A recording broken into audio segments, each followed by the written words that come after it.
The Brave Salmon Short Story. In a clear, rushing river, a young salmon named Sammy faced a big challenge. Every year, salmon swam upstream to lay their eggs, but the journey was filled with dangers, strong currents, sharp rocks, and hungry bears. Sammy was scared and thought about giving up.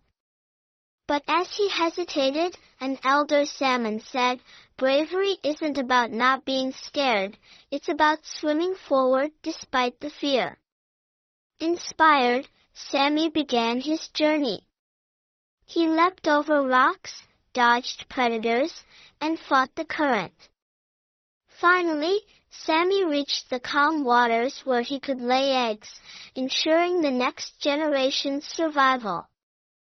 Moral: courage helps us overcome challenges and achieve great things.